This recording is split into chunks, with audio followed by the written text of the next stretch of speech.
여러분 안녕하십니까? 인터넷 필그림교회 김홍기 목사입니다. 오늘은 9월 26일, 27일이 한국은 27일이 되었습니다.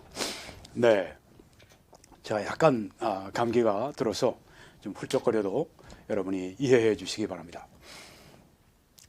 한국은 28일부터 이제 목, 금, 토 3일 동안 추석 연휴가 되는데요. 아주 복되고 즐거운 그런 추석이 되시기를 바랍니다. 오늘은 복음을 듣고 왜 누구는 믿고 누구는 안 믿나 이런 제목으로 말씀을 드리겠습니다. 네, 참 이게 우리들에게 의문이 되는 때가 많이 있습니다. 같은 복음을 들었는데 어떤 사람은 믿고 어떤 사람은 안 믿나. 안 믿는 사람들은 마음이 강팍해서 그래. 마음이 아주 완고하고 그래서 안 믿는 거야. 그렇게 생각할 수도 있습니다. 네, 뭐 그런 면도 있겠죠. 네. 그럼 뭐 아주 강팍한 사람들, 진짜 고집 세고 잘 믿으려고 하지 않고 또 성질도 나쁘고, 네. 그런 사람들은 믿는 사람이 없나요? 왜 있죠? 있습니다. 믿는 사람들 가운데서 정말 어떻게 저런 사람들도 믿고 구원받았을까 생각하는 사람들이 우리가 있습니다. 우리가 이 찬송가에 봐도요. 존 뉴턴이라고 하는 분이 그런 분입니다. 노예 상인 가운데서도 아주 진짜 노예 상인들끼리도 이렇게 함께 하기를 원하지 않을 정도로 악한 그런 존 뉴턴 이런 분이 노예 매매를 하다가 지중해에서 이제 아프리카에서 영국으로 노예들을 이제 묶어서 데리고 오는 참 아주 죄악이 정말 충만한 죄악이 정말 아주 최고조에 오르는 그런 그때에 큰 풍랑을 만납니다. 죽는 줄 알았습니다. 그런 가운데서 마음속에 변화가 생기는 거예요. 전에 어머니에게 들었던 그 복음, 그것이 영향을 주기 시작하는 겁니다. 하나님이 그런 환경을 통해서도 사람들의 마음을 움직이시는 것을 우리가 볼 수가 있는데요. 그리고 이제 얼마 있지 않아서 구원함을 받습니다. 존 뉴턴 같은 분, 정말 세상에서 가장 큰 죄인, 나중에 성공회 목사님이 되시죠. 그리고 이제 아주 거룩한 사람으로, 거룩한 목회로 그의 생애를 하나님께 바쳤습니다. 자, 그러니까 뭐 사람이 아주 죄가 많고 죄를 아주 사랑하고 우리가 볼 때 저 사람은 정말 돌아올 수가 없는 사람이야. 죄송합니다. 미리 좀 말씀드렸습니다. 네, 약간 감기가 들었다가 지금 나가는 상황 가운데 있습니다. 양해해 주시기 바랍니다. 네, 누구는 믿고 왜 누구는 안 믿나? 사람의 문제가 아니다고 하는 거죠. 네, 그런 악한 죄인의 괴수 같은 그런 분도 믿습니다. 네, 누구는 믿고 누구는 안 믿나? 왜 그럴까요? 오늘 이 성경을 따라서 여러분들에게 말씀을 드리겠습니다. 네, 데살로니가후서 1장 11절 말씀을 제가 읽겠습니다. 이러므로 우리도 항상 너희를 위해 기도함은 우리 하나님이 너희를 그 부르심에 합당한 자로 여기시고 모든 선을 기뻐함. 여기에 이제 NASB는 이렇게 번역을 했습니다. 너희의 모든 선한 소원과. 네, 제가 이제 전에는 우리 개역 성경을 읽을 때는 이게 조금 이해가 잘 안 됐어요. 그런데 NASB를 보니까 아주 쉽게 그렇게 번역을 했습니다. 너희의 모든 선한 소원 그리고 믿음의 역사 그것을 능력으로 이루게 하시고 이렇게 말씀했습니다. 네, 오늘 사실 이런 날은 제가 방송을 하지 말았을 걸 지금 좀 후회가 드는데요. 꼭 이 말씀 방송을 하고 싶어서 제가 했는데 네, 오늘 조금 무리가 있었던 것 같습니다. 그렇지만 시작했으니까 계속 해야 되겠죠? 네. 너희의 모든 선한 소원을 믿음의 역사를 능력으로 이루게 해주시고, 그렇게 사도 바울이 데살로니가 성도들을 위해서 기도하는 것입니다. 우리 하나님과 주 예수 그리스도의 은혜대로, 은혜를 따라서, 은혜로 말미암아, 네, 그런 뜻입니다. 우리 주 예수의 이름이 너희 가운데서 영광을 받으시고 너희도 그 안에서 영광을 받게 하려 함이라. 네. 죄송합니다. 오늘 정말 아주 우리 목소리를 제대로 낼 수 있다는 게 얼마나 참 감사한 일인지 오늘 제가 또 깨닫습니다. 우리도 항상 너희를 위해 기도하면, 네, 정말 신실한 목자가 아닐 수 없습니다. 항상 성도를 위해 기도하면.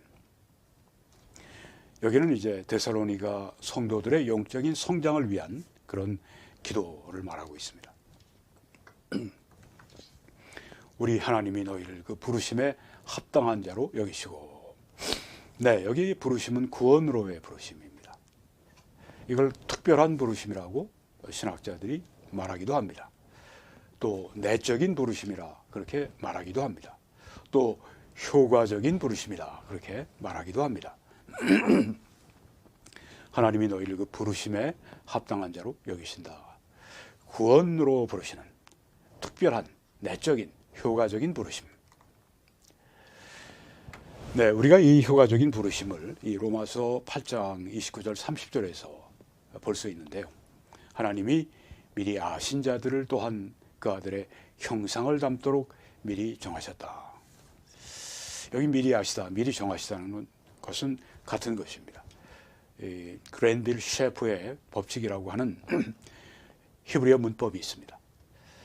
그래서 여기에 미리 아신다고 하는 거와 미리 정하시는 것은 우리가 사도행전 2장을 보게 되면 거기에 나온 말씀을 준해서 거기서 그랜빌 셰프의 법칙을 가지고 이것을 우리가 보게 되면은 미리 아시다, 미리 정하시다는 같은 뜻입니다. 미리 아신다고 하는 건 미리 정하셨기 때문에 특별한 관계를, 하나님이 그 사람들을 특별한 사랑의 관계를 가지고 계시다는 뜻으로 미리 아신을 우리가 이해할 수가 있습니다. 그 사람이 믿을지 안 믿을지 이게 아닙니다. 이게 아닙니다. 하나님께서 미리 아시는데 특별한 관계에 있으시다고 하는 겁니다. 구원하시는 관계, 하나님이 자녀로 삼으시는 그 관계 때문에 아신다. 내가 그 사람을 알지. 내가 걔를 알지. 걔가 내 아들인데. 이렇게 어떤 어머니가 이야기하시는 그 대목입니다. 내가 걔를 왜 몰라? 내가 낳은 애인데. 그런 뜻입니다. 하나님이 미리 아신다고 하는 건 하나님이 구원하실 사람들이기 때문에 미리 아신다고 하는 겁니다. 나의 자녀이기 때문에 아신다. 미리 아신 자들을 또한 그 아들의 형상을 담도록 미리 정하셨다. 네, 미리 정하셨다. 미리 작정하셨다. 예정하셨다. 왜? 그 아들의 형상을 담도록 하기 위해서. 예수 그리스도를 닮은 사람들이 되게 하시기 위해서. 그래서 미리 작정하셨다. 예정하셨다. 하는 뜻입니다. 언제요? 창세 전에 그 아들의 형상을 담도록 하기 위해 또 미리 정하신 그들을 또한 부르신다. 여기 나오죠. 예정하신 그들, 구원하기로 예정하신 그들을 또한 부르신다고 했습니다. 어떤 사람들은 예정론하면 굉장히 분노를 표하는 사람들이 있습니다. 하나님이 예정하시고 어떤 사람은 그러면 예정 안 하셨으면 하나님께 사람을 차별하시느냐? 이렇게 하면서 그러면 하나님이 구원하지 않으시고 지옥 보내시는 그 사람들에 대해서도 하나님이 책임지셔야 되는 거 아니냐? 예정론은 아주 참 무책임한 그런 교리다. 하나님을, 사랑의 하나님을 잘못 그렇게 말해주는 그런 교리다. 그렇게 생각하고 굉장히 아주 분노하는 그런 사람들이 있습니다. 그건 인간적인 분노입니다. 우리가 성경에 있는 말씀 그대로 믿는 것은 그건 바른 일입니다. 그렇죠? 그것을 화를 내면 안 되죠. 네. 성경이 있기 때문에 믿는 건데. 자, 미리 정하신 그들을 어떻게 하셨다고요? 부르셨다고 했습니다. 부르신 그들을 또한 의롭다 해주셨다고 했습니다. 예정하신 그들, 구원하기로 예정하신 그들 부르신다고 했습니다. 소환하시는 것입니다. 내 자녀들을 부르시는 것입니다. 부르신 그들을 의롭다 해주신다고 했습니다. 예수 그리스도의 의를 그들에게 입혀주신다고 하는 것입니다. 그러니까 예정하신 사람들, 미리 아신 사람들, 예정하신 사람들 부르시면 어떻게 되죠? 나는 그 부르심에 응답하지 않겠습니다. 이렇게 할 수 있나요? 여기 성경에 보니까 부르신 그들 의롭다 하신다. 구원하신다는 말씀이에요. 부르신 그들 구원하신다. 하나님이 부르신, 예정하시고 부르신 그들은 하나님이 의롭다 해주신다. 구원해 주신다. 하나님의 이 부르심, 특별한 부르심, 구원으로의 부르심, 내적인 부르심, 효과적인 부르심, 그것은 반드시 의롭다 하게 된다고 하는 것입니다. 의롭다 하신 그들 또한 영화롭게 하셨느니라. 네, 여기 성화가 빠졌습니다. 네, 그런데 우리가 조금 전에 봤습니다. 미리 하신 그들을 하나님의 아들의 형상을 닮도록 하시기 위해서 미리 정하시고 또 미리 정하신 그들을 또한 부르시고 부르신 그들을 또한 의롭다 하시고 의롭다 하신 그들을 영화롭게 하셨다.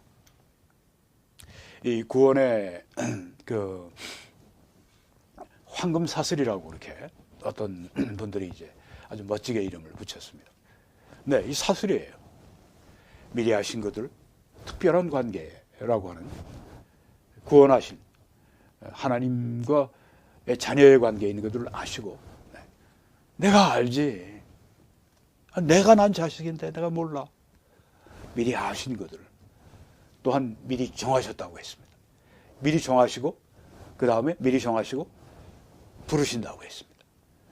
부르신 그들을 또한 의롭다 하신다 했습니다. 의롭다 하신 그들을 또한 영화롭게 하신다. 그 하나, 둘, 셋, 넷, 5개. 네. 5개의 구원의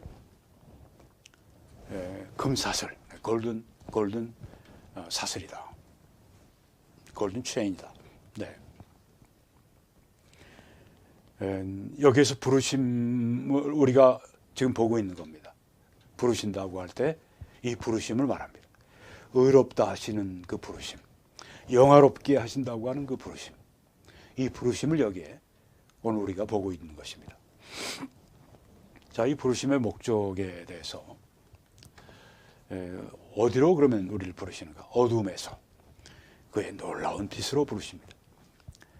또 그의 아들 예수 그리스도와의 교제 안으로 부르신다고 하는 것입니다. 그리고 그 자신의 나라와 영광으로, 하나님의 나라와 영광으로 부르신다고 하는 것입니다. 이게 다 구원의 부르심이죠. 구원에 다 속해 있는 겁니다.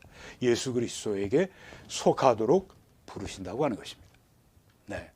하나님의 이 부르심을 받은 사람들은요, 이 일들이 다 이루어지는 것입니다. 구원받을 때 다 이루어지게 되죠. 그리고 그 부르심은 성도가 되도록, 성도는 이제 영어 성경들은 다 세인츠라고 번역을 했습니다. 성자들이에요. 네, 다 성자들입니다. 구원받은 사람들은 그 신분에 있어서 성자들이라고 하는 것입니다. 구원을 받았죠. 죄를 용서받았죠. 의롭다함 받았죠. 신분상 완전히 성자, 성인이 돼 있는 것입니다. 신분상 된 그들이 이제 점점 그들의 실제가, 그들의 신분처럼 그들의 실제가 거룩해지는 것이 이제 그게 바로 성화죠. 그게 바로 그 아들의 형상을 본받는 거룩해지는 성화를 말합니다. 성경을 우리가 해석할 때 이 구원의 3가지 단계가 있지 않습니까? 첫째는 신분상 구원을 말합니다. 죄사함 받고 의롭다함 받고, 그래서 우리가 보통 성경의 구원을 말할 때 신분상의 구원을 말합니다. 근데 신분이 구원받은 사람들이 이제 구원받은 성자가 된 성자처럼 되는, 네, 실제로 신분이 실제로 성자처럼 되는, 그게 성화입니다. 성화. 그 다음에 세 번째 차원의 구원은 영화의 구원입니다. 영원히 이제는 뭐 죄의 성품 자체가 내 몸이 이제 부활의 몸으로 바뀌면서 내 몸 안에 있던 그 죄의 성품 육신, 이것이 이제 없어지게 되고, 그와 함께 우리가 죄를 짓지 않는 영화로운 그 상태에 이르는. 그래서 우리가 성경에서 이 구원을 얘기할 때 이 세 가지 차원의 구원을 각각 얘기합니다. 그래서 우리가 그 문맥을 통해서 알 수가 있게 돼 있습니다. 그래서 어느 여기 구원이 왜? 그것은 그 죄사함 받고 의롭다함 받은 신분상의 구원인지 아니면은 성화의 구원인지 아니면 영화의 구원인지를 잘 보고 우리가 성경을 봐야 합니다.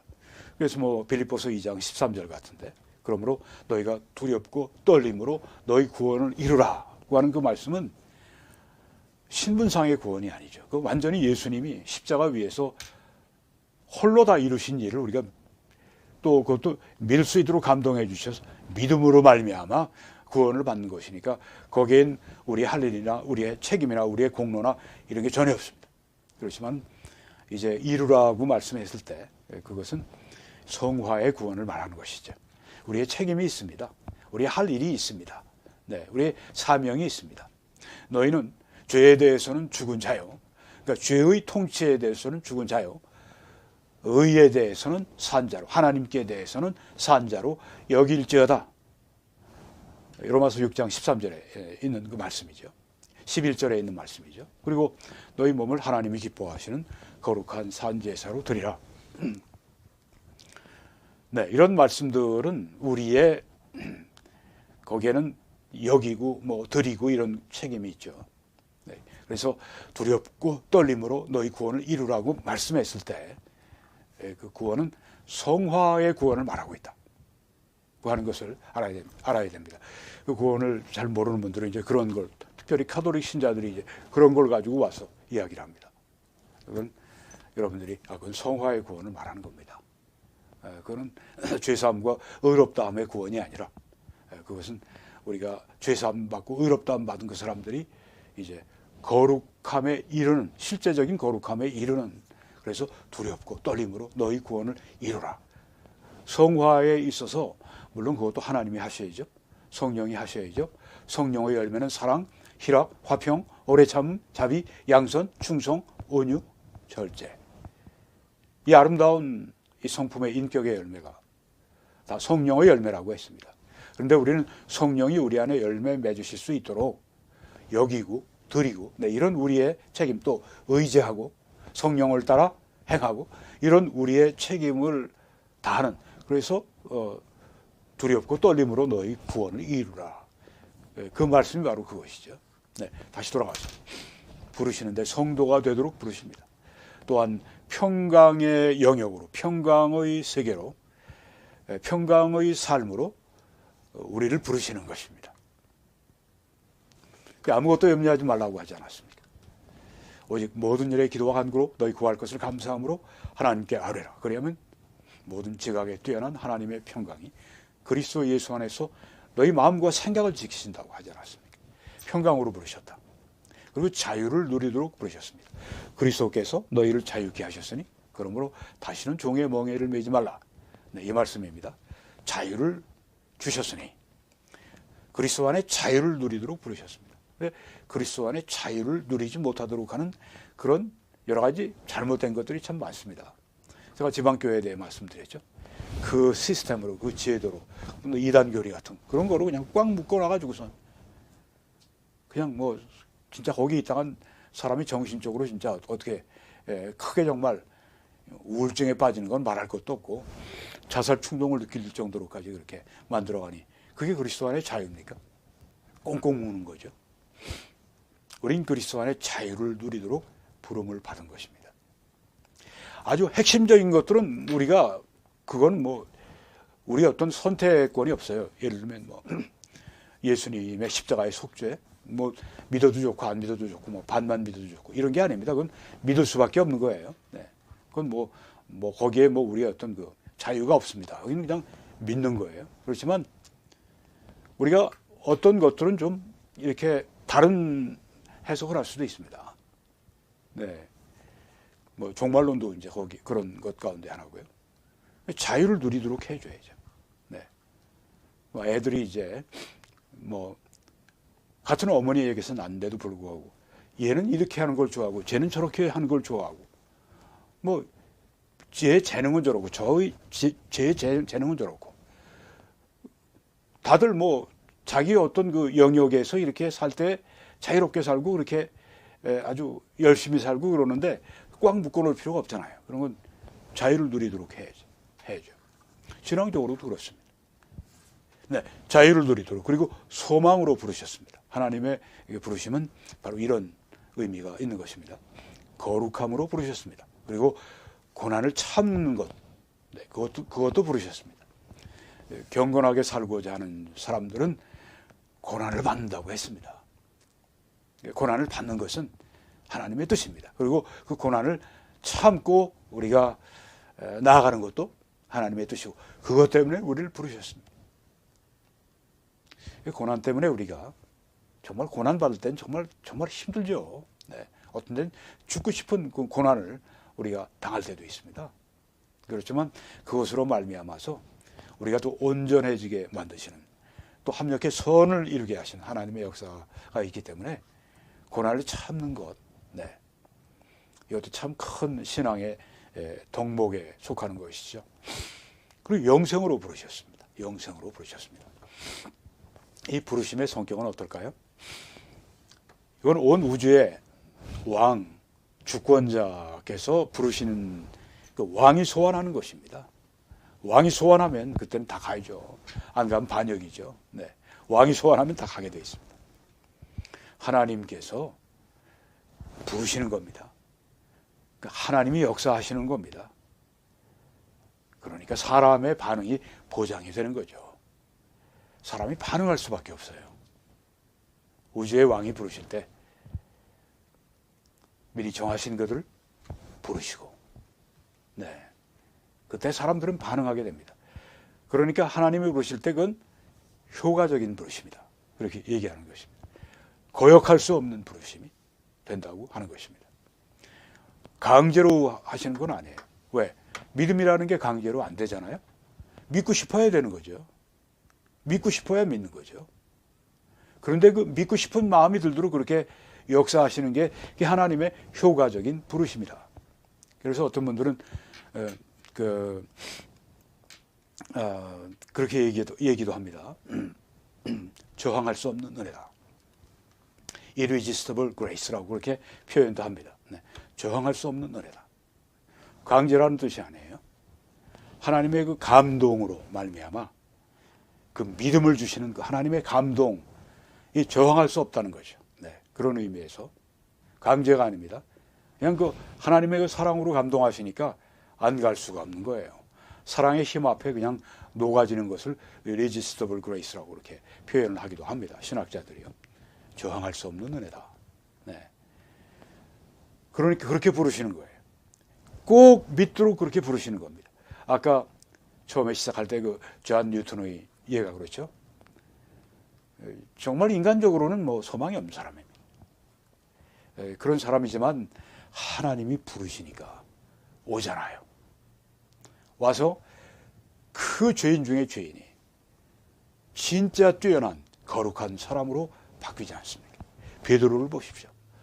얼마나 말에 실수가 많고 뭐 얼마나 아주 그냥 그 거칠고 얼마나 많이 그냥 아주 그냥 성격이 그냥 급하고 그냥 뭐 충돌 잘하고 뭐 예수님 그 잡으러 왔을 때는 그냥 막 칼을 빼서 막 베기도 하고 말이죠. 네, 그러지 않습니까? 네. 저 수건 좀 갖다 주세요. 네. 아 오늘 정말 네 그렇네요. 이 효과적인 부르심과 일반적인 부르심의 차이가 있습니다. 일반적인 부르심은 하나님께서 복음을 통해서 사람들을 부르십니다. 뭐 하나님이 세상을 이처럼 사랑하사 독생자를 주셨으니 누구든지 저를 믿는 자마다 멸망하지 않고 영생을 얻게 하려 하심이라. 네, 이런 그 부르심 많은 사람들이 듣습니다.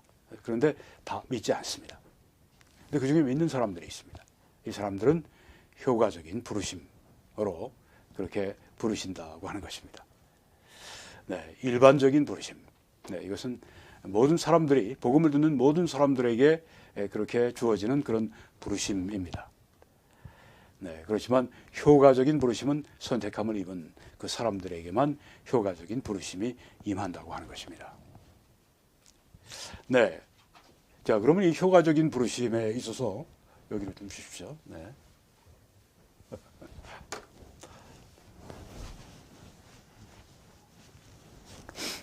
죄송합니다. 오늘 참 정말 어렵지만, 네. 효과적인 부르심을 하나님이 그렇게 하시니까 우리가 뭐 할 일은 없지 않냐? 아닙니다. 효과적으로 부르시기 위해서 하나님이 복음의 전파를 쓰십니다. 하나님은 그러니까 어떤 일을 예정하셨더라도 그 일이 이루어지는 수단도 예정하셨는데 사람들을 구원하시는, 효과적으로 부르시는데 하나님이 주로 사용하시는 게 복음의 전파입니다. 사람들이 어떻게 효과적인 부르심을 받을 수 있느냐? 하나님께서 이미 믿은 하나님의 자녀들을 쓰셔서 이 복음의 말씀을 사람들에게 전파하게 하셔서 그 듣는 대상이 택하심을 입은 하나님의 백성이면 복음을 들으면서 뭐 꼭 첫 번째 복음을 들어서 변화된다고 하는 건 아닙니다.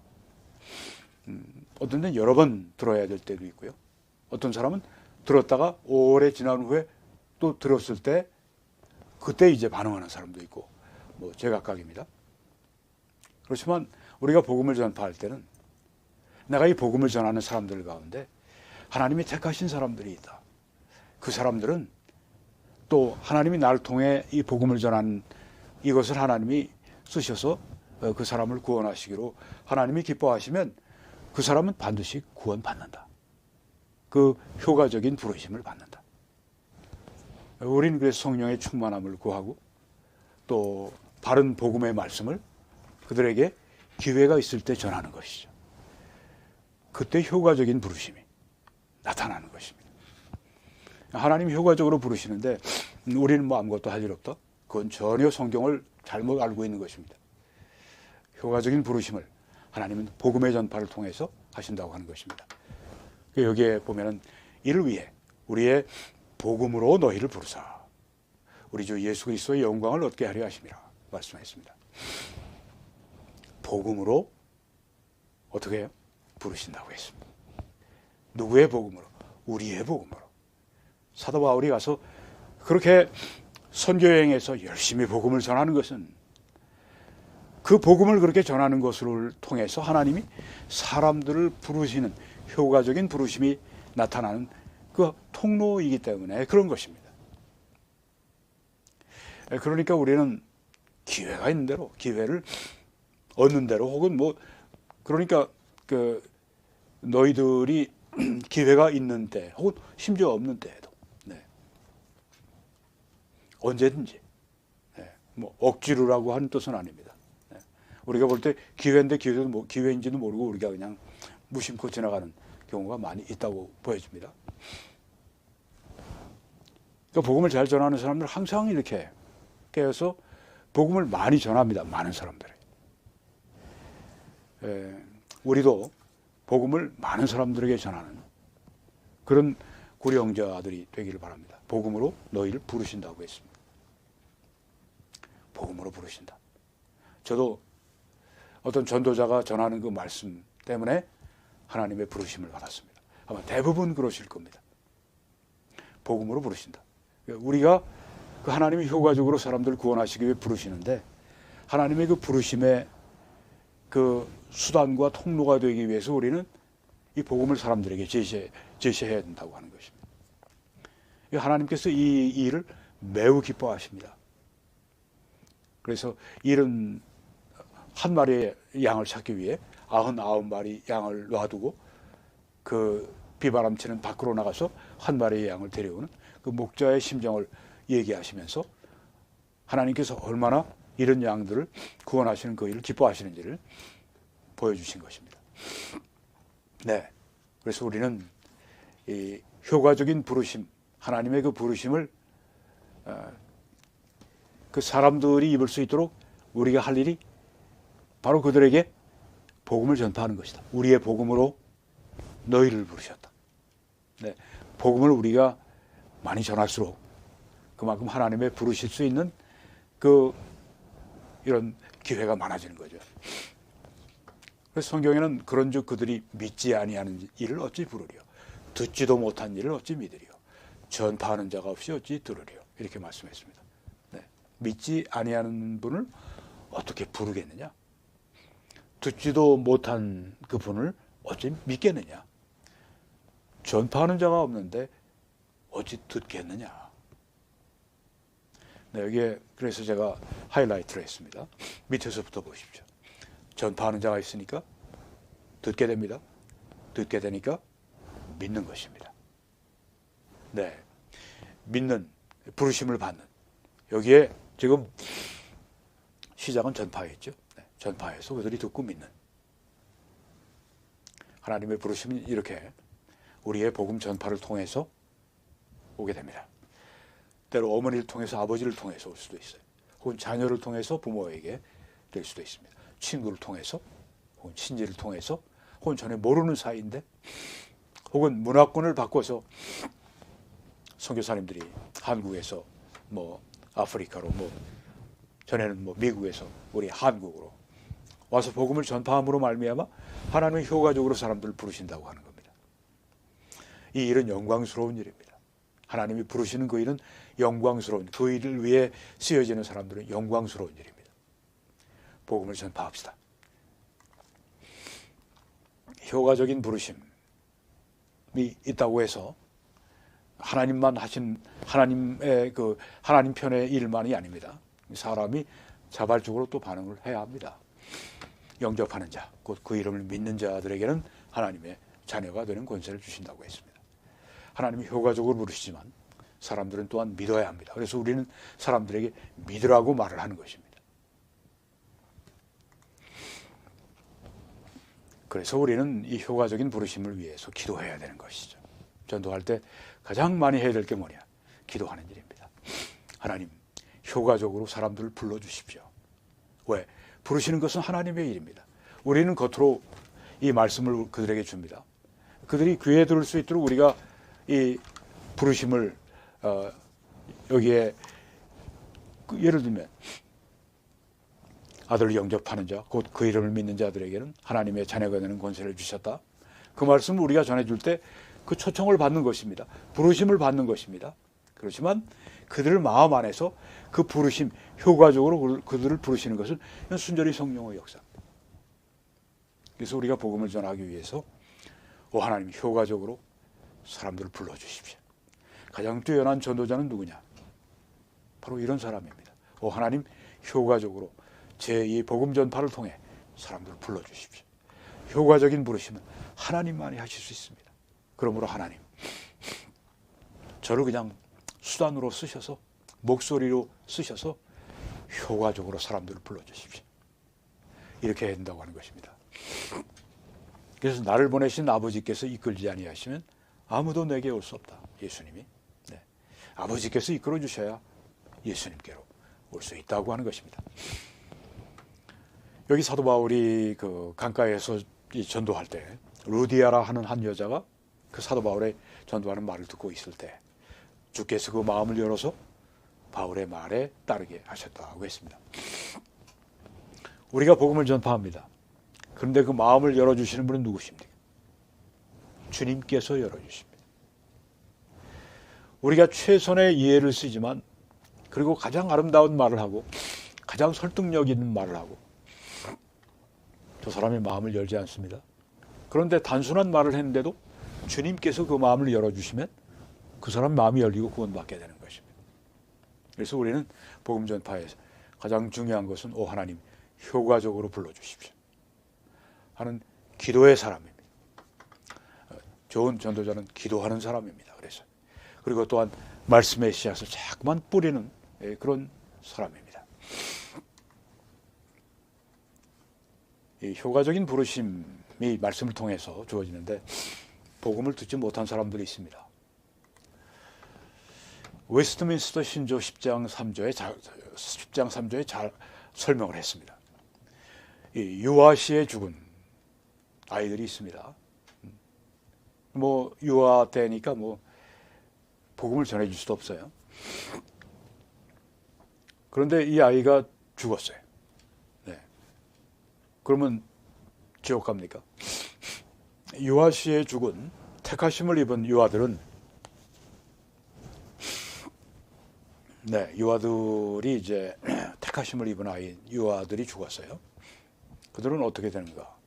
예수 그리스도에 의해서 그리고 원하시는 때 원하시는 방법으로 역사하시는 성령을 통해서 거듭나고 구원받고 중생한다고 하는 것입니다. 네, 웨스트민스터 신조는 칼빈주의의 아주 그 강령 같은 칼빈주의의 아주 유명한 그런 그 신조입니다. 이렇게 기록을 한 것입니다. 아이가 태어났어요. 얼마 되지 않았어요? 아이가 죽었어요. 그럼 이 아이는 어떻게 되느냐? 택하심을 입은 유아들인 경우에 예수님에 의해서 그리고 원하시는 때 원하시는 방법으로 역사하시는 성령을 통해 거듭나게 된다. 그렇게 믿는 것입니다. 이와 마찬가지로 말씀의 사역에 의해서 외적으로 부르심을 받을 수 없었던, 말씀을 들을 수 없었던, 구원의 말씀을 들을 수 없었던 택하심을 입은 모든 사람들, 그들도 말씀을 듣지 못했지만 위와 동일하게 중생한다. 예수 그리스도에 의해서 또 그리고 원하시는 때 원하시는 방법으로 역사하시는 성령에 의해서 중생하게 된다. 그거 하는 것입니다. 죄송합니다. 오늘 참 중요한 말씀을 지금 전하고 있습니다. 네, 그래서 이제 우리 하나님이 너희를 그 부르심에 합당한 자로 여기신다. 부르심에 합당한 자. 하나님이 그 불러주신 그 사람들이 하나님 보시기에 그 부르심에 합당한 사람들이 되도록 영적으로 성장하도록 그 말씀이죠. 그걸 위해 기도하신다고 하는 건데요. 이 부르심에 합당한 삶의 모습과 성격은 이러합니다. 부르심에 합당한 삶은 성령 안에서 행하는 삶입니다. 겸손한 삶이고 또 모든 일에 만족할 줄 아는 삶이고 믿음의 삶이고 의로운 삶이고 하나 되는 그런 삶입니다. 온유한 삶이고 오래 참는 삶이고 사랑의 삶입니다. 부르심에 합당한 삶은 또한 기쁨의 삶이고 감사 그리고 빛의 삶인 것입니다. 그리고 지식과 선한 열매를 맺는 그런 삶이 부르심에 합당한 삶이다. 이것을 위해서 기도한 것입니다. 서로를 위해서 우리가 이렇게 기도해야 할 것입니다. 하나님, 부르심에 합당한 사람들이 될 수 있게 해주십시오. 너희 믿음의 모든 선한 소원을 그리고 너희 믿음의 역사를 하나님의 능력으로 이루게 해주시라. 그렇게 사도 바울이 기도했습니다. 우리의 모든 선한 소원이 이루어지도록 또 우리 믿음으로 하는 그 모든 역사가 능력으로 이루게 되도록 그렇게 기도했습니다. 우리도 이런 기도 제목을 가지고 기도해야 할 줄 믿습니다. 우리 하나님과 주 예수 그리스도의 은혜를 따라서 우리 주 예수의 이름으로 우리 주 예수의 이름이 너희 가운데 영광을 받으시고 너희도 그 안에서 영광을 받게 하려 하십니다. 이렇게 되는 건 다 하나님의 은혜입니다. 우리 주 예수의 이름이 너희 가운데 영광을 받으시고 이 이름이라고 할 때 이것은 예수님의 모든 것을 여기에 상징적으로 말한 것입니다. 그러니까 우리 주 예수께서 너희 가운데서 영광을 받으시기를 원하신다. 우리의 삶 가운데서 어떤 데살로니가면 데살로니가 교회의 삶 가운데서 네, 우리 세계 모든 교회들 가운데서 그리스도가 영광을 받으시기를, 그리고 너희도 그 안에서 영광을 받게 하려 합니다. 이렇게 하나님께 영광을 돌리는 데살로니가 성도들, 그들은 또한 그리스도 안에서 영광을 받게 된다고 하는 것입니다. 하나님께 영광을 돌리는 그 사람들은 하나님께 그 사람들을 영광스럽게 해주신다는 그 말씀이 되는 것입니다. 네, 하나님께서 사람들을 부르십니다. 그 부르심은 효과적인 부르심입니다. 그 부르심은 구원으로 부르시는 것이고, 부르시고 의롭다 하시고 의롭다 하신 그들을 영화롭게 하셨다고 말씀했습니다. 하나님이 부르시는 것은 그 다음 단계가 의롭다 함이고, 그 다음에 완전한 구원, 영화의 구원에 이르게 되는 것인데요. 그래서 효과적인 부르심입니다. 내적인 부르심이고 특별한 부르심이고 구원의 부르심입니다. 하나님이 부르시는 그 사람들은 하나님이 반드시 하나님께로, 예수님께로 오게 하시는 효과적인 부르심을 하나님께서 그렇게 행하십니다. 하나님이시기 때문에. 우리가 볼 때 정말 저 사람은 안 돼. 아닙니다. 하나님이 선택하시고 하나님이 택하신 사람이라면 그는 반드시 돌아옵니다. 하나님이 반드시 소환하십니다. 그래서 우리는 모르잖아요. 우리는 하나님이 알려주시지 않았잖아요. 누가 구원받을 사람이고 누가 선택받은 사람이고 우린 모르잖아요. 그렇지만 하나님은 우리들에게 나가서 모든 민족에게 전파하라고 말씀을 했습니다. 우리의 책임은 저 사람이 하나님의 선택을 받지 않은 사람이면 뭐 전도해도 소용없는데, 그런 생각할 필요가 없습니다. 우리는 그런 생각, 우리에게 주어진 것은, 책임은 복음을 전파하는 것입니다. 그래서 내가 이분에게 복음을 전하는데 아무리 이분이 못 믿을 것 같더라도 내 인간적인 생각으로 다른 사람들도 그 사람 안 돼, 그 사람 전도할 필요 없어. 그렇지만 하나님이 내 마음 가운데 그 사람에게 복음 전하도록 인도하시면, 복음을 전할 때 하나님이 원하시는 방법으로, 하나님이 원하시는 때 하나님의 부르심이 그에게 임해서 그를 의롭다 하시고 영화롭게 만드시는 그런 하나님의 역사를 행하신다고 하는 것입니다. 우리는 그것을 위해서 하나님의 효과적인 부르심이 있도록 기도해야 할 줄 믿습니다. 또 우리는 이 효과적인 부르심이 나타날 수 있도록 복음을 전해줘야 됩니다. 어떤 때는 나는 정말 아무 어떤 그 느낌도 없는데 듣는 사람이 굉장한 감동을 받는 때가 있습니다. 또는 뭐 전하는 않아 듣는 사람이나 그런 때도 있고요. 하나님이 어떻게 움직이시고 역사하시는지 우리는 다 이해를 못합니다. 우리가 할 일은 그저 생명의 말씀을, 구원의 말씀을 구원받지 않은 사람들에게 전하는 것입니다. 신실하게 전할 때, 열심으로 기도하며 전할 때 하나님은 그 사람에게 열매 맺게 하실 것입니다.